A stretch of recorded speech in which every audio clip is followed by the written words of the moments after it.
श्रीमद् भगवद गीता के 18 प्रमुख प्रवचन। संक्षेप में 18 अध्यायों के सार सहित। 1. अर्जुन विषाद योग अध्याय 1।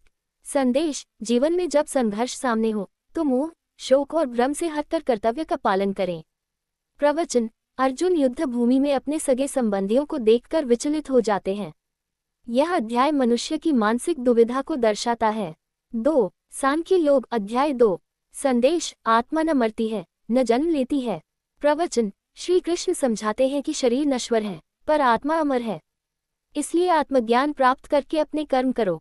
3. कर्म योग अध्याय 3। संदेश: कर्म करो, फल की चिंता मत करो।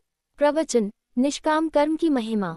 अपने धर्म अनुसार कर्तव्य पालन ही सच्चा योग है। 4. ज्ञान कर्म संन्यास योग अध्याय 4।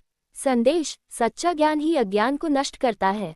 प्रवचन: श्री कृष्ण बताते हैं कि कैसे वे युग युग में धर्म की स्थापना के लिए आते हैं। कर्म और ज्ञान का समन्वय करो। 5. कर्म संन्यास योग अध्याय 5। संदेश: कर्म करते हुए भी संन्यास संभव है। प्रवचन: बिना आसक्ति के कर्म करने वाला व्यक्ति मुक्त होता है। 6. ध्यान योग अध्याय 6। संदेश: मन को वश में करके ध्यान योग से आत्मा का साक्षात्कार करें। प्रवचन: सच्चा योगी वही है जो संभाव रखे, किसी से द्वेष न करे और नियमित ध्यान में स्थित रहे। 7. ज्ञान विज्ञान योग अध्याय 7। संदेश: भगवान को जानने के लिए ज्ञान और विज्ञान दोनों जरूरी हैं। प्रवचन: कृष्ण बताते हैं कि वे समस्त जगत के कारण हैं और भक्ति योग के माध्यम से उन्हें जाना जा सकता है। 8. अक्षर ब्रह्म योग अध्याय 8। संदेश: मृत्यु के समय भगवान का स्मरण करने से मोक्ष मिलता है। प्रवचन: जीवन और मृत्यु के रहस्य का वर्णन। 9. राजविद्या योग अध्याय 9। संदेश: भगवान सबसे प्रेम करते हैं।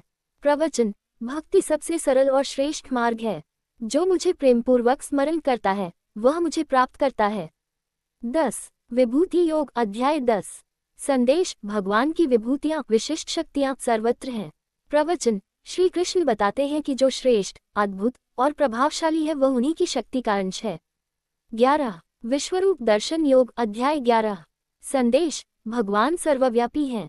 प्रवचन: श्री कृष्ण अर्जुन को अपना विराट रूप दिखाते हैं जिसमें संपूर्ण ब्रह्मांड समाया हुआ है।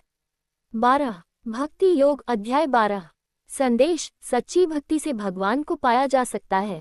प्रवचन: जो सरल, विनम्र, क्षमाशील और समदर्शी है वह सच्चा भक्त है। 13. क्षेत्र क्षेत्रज्ञ योग अध्याय 13। संदेश: शरीर क्षेत्र और आत्मा ज्ञाता का भेद समझो।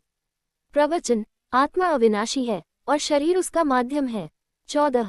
गुणत्रय विभाग योग अध्याय 14। संदेश: सत्व, रजस और तमस तीनों गुण प्रकृति के हैं। प्रवचन: इन गुणों से ऊपर उठना ही मुक्ति का मार्ग है। 15. पुरुषोत्तम योग अध्याय 15।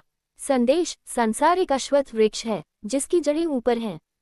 प्रवचन: भगवान पुरुषोत्तम है, उनसे संबंध स्थापित करना चाहिए। 16. दैवासुर संपद विभाग योग अध्याय 16। संदेश: दैवी गुणों को अपनाओ, आसुरी वृत्तियों को त्यागो। प्रवचन: अहंकार, क्रोध, लोभ आदि विनाश के कारण हैं। 17. श्रद्धात्रय विभाग योग अध्याय 17। संदेश: श्रद्धा 3 प्रकार की होती है, सत्व, रजस, तमस के अनुसार। प्रवचन: जैसा अन्न, मंत्र और कार्य वैसी श्रद्धा और फल मिलता है। 18. मोक्ष संन्यास योग अध्याय 18। संदेश: सभी कर्तव्यों को भगवान को अर्पित करके करो, यही मोक्ष का मार्ग है। प्रवचन: अंत में श्री कृष्ण कहते हैं, सर्वधर्मान परित्यज्य मामेकम शरणं व्रज, सब धर्मों को त्याग कर मेरी